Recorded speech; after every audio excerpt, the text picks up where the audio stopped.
পানির বোতলে মেয়াদ উত্তীর্ণ তারিখ লেখা কেন থাকে, অথচ পানি তো কখনো নষ্টই হয় না? আর এটিএম মেশিনের ডায়াল অপশনে ডট কেন থাকে? এবং ইন্ডিয়ায় আগে 1 টাকার মুদ্রায় ধানের শীষ থাকতো, কিন্তু আজকাল মুদ্রায় থামস আপের চিহ্ন আঁকা থাকে। কিন্তু থামস আপের চিহ্নই বা কেন, এবং এটা দেওয়ার কারণই বা কি? এবং সবচেয়ে গুরুত্বপূর্ণ প্রশ্ন, দুধ সবসময় প্যাকেটেই কেন আসে, অথচ কোল্ড ড্রিঙ্কস তো বোতলে আসে? তো বন্ধুরা, আজকের ভিডিওটি খুবই ইন্টারেস্টিং হতে যাচ্ছে, যা আপনি হয়তো আগে জানতেনই না। তাই অনুরোধ থাকবে শেষ পর্যন্ত দেখার জন্য। আর এখনো যারা চ্যানেলটি সাবস্ক্রাইব করেননি তারা করে দিন। বন্ধুরা, আপনি কি একজন ইন্ডিয়ান সিটিজেন? তাহলে হয়তো আপনি কখনো খেয়াল করেছেন পুরনো 1 টাকার মুদ্রায় গমের শীষ আঁকা থাকতো, কিন্তু এখন তার জায়গা নিয়েছে একটি থামস আপ করা হাত। কিন্তু থামস আপের চিহ্নই বা কেন? এই একই প্রশ্ন যদি আমি আমার বন্ধুকে জিজ্ঞাসা করতাম, তাহলে হয়তো সে বলতো, ভাই, আগে 1 টাকায় শস্য পাওয়া যেত, তাই শস্যের চিহ্ন আঁকা ছিল। কিন্তু আজকাল 1 টাকায় ঠ্যাঙ্গাও পাওয়া যায় না, তাই ঠ্যাঙ্গার চিহ্ন আঁকা আছে। কিন্তু মামা, ব্যাপারটা এরকম না। আমি নিজে একটু রিসার্চ করলাম, পরে জানতে পারলাম যে এই পরিবর্তন শুধু নকশার জন্য নয়, এর পেছনে লুকিয়ে আছে একটি বড় বার্তা। 1957 সালে ভারতে প্রথমবার দশমিক পদ্ধতির মুদ্রা চালু হয়। সেই সময় সবচেয়ে বড় সমস্যা ছিল খাদ্যশস্যের অভাব। তাই 1 টাকার মুদ্রায় গমের শীষের প্রতীক রাখা হয়েছিল, যাতে প্রতিটি পেটে খাবার পৌঁছায়। কিন্তু 2000 সালের পর ভারত বদলাচ্ছিল। অর্থনৈতিক উন্নতি, শিক্ষা, প্রযুক্তি এবং আত্মবিশ্বাস দেশের পরিচয় হয়ে উঠছিল। এই চিন্তাধারা নিয়েই 2005 সালে কমন ম্যান সিরিজ শুরু হয় এবং 2008 সালে নতুন 1 টাকার মুদ্রা আসে, যাতে থামস আপের চিহ্ন ছিল। ভারতে এর অর্থ হলো, সব ঠিক আছে, এগিয়ে যাও, জয় তোমারই হবে। অর্থাৎ ভারতের উজ্জ্বল ভবিষ্যৎকে বেস্ট অব লাক হিসেবে দেখানো হচ্ছিল। আর এখন মুদ্রা শুধু ক্ষুধা মেটানোর প্রতীক নয়, বরং আশা এবং অগ্রগতি বার্তা নিয়ে শুরু করেছে। আর এই পরিবর্তন যখন এলো, তখন ভারতের প্রথম মহিলা রাষ্ট্রপতি প্রতিভা পাটেল পদে ছিলেন। তাই এই মুদ্রায় মহিলার হাত আছে, যার উদ্দেশ্য হচ্ছে দেশকে বোঝানো যে নারীরাও এগিয়ে যেতে পারে এবং দেশের উন্নতিতে সমানভাবে অংশ নিতে পারে। তো বন্ধুরা, এখন আপনারা কমেন্ট করে জানান যে আপনার পকেটে এখন কত টাকার নোট বা মুদ্রা আছে, যারা আমার ইন্ডিয়ান সিটিজেন অর্থাৎ ভারতীয় ভাইয়েরা আছেন। কখনো কি খেয়াল করেছেন, অনেক বিল্ডিং এর লিফটে বোতাম চাপলে 12 এর পর সরাসরি 14তম তলায় চলে আসে, কিন্তু এর মধ্যে 13তম তলা হারিয়ে যায়। প্রথম নজরে মনে হয় হয়তোবা নম্বর ভুল, কিন্তু সত্যি হলো এর পেছনে একটি মজার কারণ লুকিয়ে আছে। আসলে 13 সংখ্যাটিকে অনেক সংস্কৃতিতে অশুভ হিসেবে মনে করা হয়। পশ্চিমা দেশগুলোতে তো এটির ভয় এতটাই বেশি যে ট্রিস্কাইডে কাফোবিয়া বলে, অর্থাৎ 13 সংখ্যার ফোবিয়া। সেখানে বিশ্বাস যে 13তম তলায় থাকা বা কাজ করা খারাপ ভাগ্য নিয়ে আসতে পারে। এখন ভাবুন, যদি কোনো হোটেল বা অফিসে 13তম তলা তৈরি করা থাকে এবং সেখানে কেউ থাকতে রাজি না হয়, তাহলে পুরো তলাটি ব্যবহারিকভাবে অকেজো হয়ে যাবে। এ কারণেই বিল্ডাররা স্মার্ট উপায়ে নম্বরিং বদল করে দেয় এবং 12 এর পরে সরাসরি 14 লিখে দেয়। কিন্তু সব জায়গায় কি এমনটা হয়? কিন্তু এমনটা আসলে জরুরিই নয়। এই প্রথা বেশিরভাগ আমেরিকা এবং ইউরোপের ভবনগুলোতে আপনারা সাধারণত দেখতে পাবেন। ভারতেও হয়তো অনেক বিল্ডিংয়ে আপনি এরকম 13 তলা পার হয়ে যেতে পারেন, কিন্তু অন্যান্য অনেক দেশ রয়েছে যাতে এইরকম কোনো কিছুই মানা হয় না।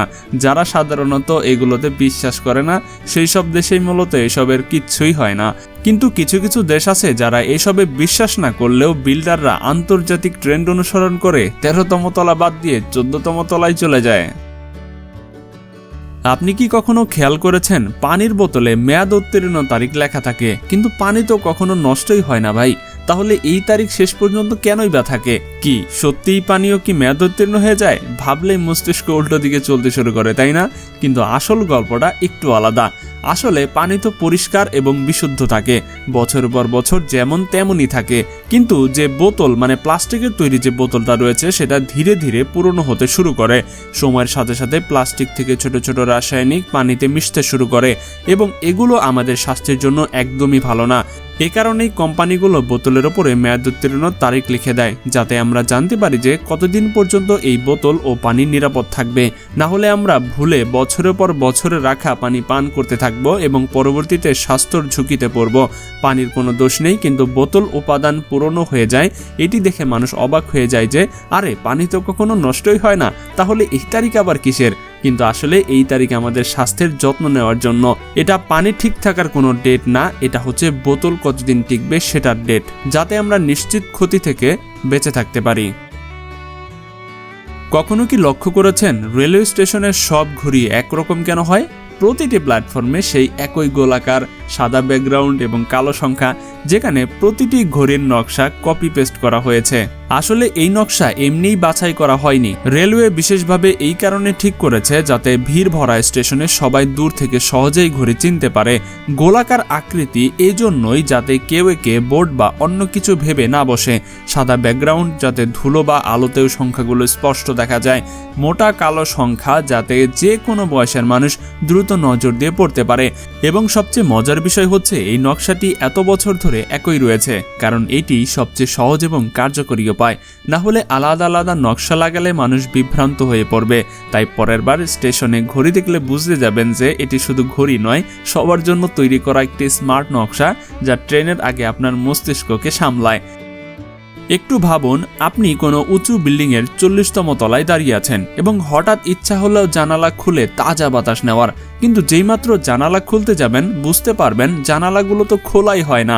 এখন প্রশ্ন হলো, শেষ পর্যন্ত কেন? কি শুধু নকশা নাকি এর পেছনে কোনো বড় রহস্য লুকিয়ে আছে?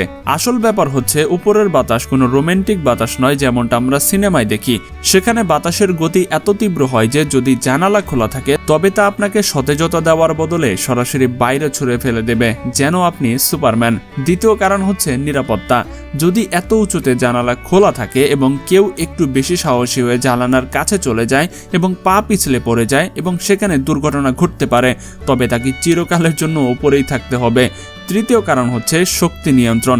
আসলে এই বিল্ডিংগুলো একটি যৌক্তিক এসি বক্সের মতো কাজ করে। এখানে বাতাস এবং তাপমাত্রা পুরো সিস্টেমিক দিয়ে নিয়ন্ত্রিত করা হয়। যদি কেউ জানালা খুলে দেয় তবে বাইরের গরম বাতাস ভেতরে আসবে এবং এসির সিস্টেম বিগড়ে দেবে। সাথে বিল্ডিংয়ের বিল এত বেশি বেড়ে যাবে যে মালিক বলবে, বেটা এখন তুমিই শোধ করে দাও। তাই এই কারণে গগনচুম্বী ভবনগুলোর জানালা উপরের দিকে বন্ধই থাকে। কখনো ভেবেছেন দুধ সবসময় প্যাকেটেই কেন আসে আর কোল্ড ড্রিঙ্কস অর্থাৎ পেপসি, কোকাকোলা এসব জিনিস কেন সবসময় বোতলে আসে? ভাবুন, যদি কোল্ড ড্রিঙ্কসও প্যাকেটে মিলতে শুরু করে তাহলে কেমন লাগবে?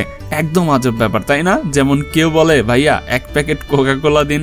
আর যদি দুধ বোতলে মিলতে শুরু করে তবে প্রতিটি বারের ফ্রিজ ছোট পড়ে যাবে। আসলে ব্যাপারটা একটু ব্যবহারিক। দুধ হলো প্রতিদিন পান করার জিনিস।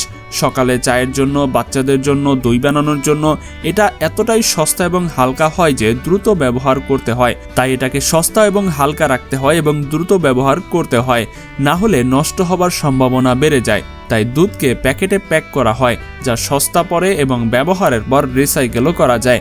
এখন কোল্ড ড্রিঙ্কস দেখুন, এটি প্রতিদিন পান করা হয় না, কখনো পার্টিতে, কখনো বন্ধুদের সাথে, কখনো বাইরে গরমে।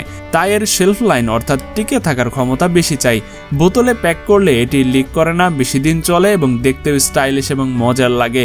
এবং মজার কথা হচ্ছে যে মানুষ বলে দুধ হলো স্বাস্থ্য, কোকাকোলা হচ্ছে রোমাঞ্চ।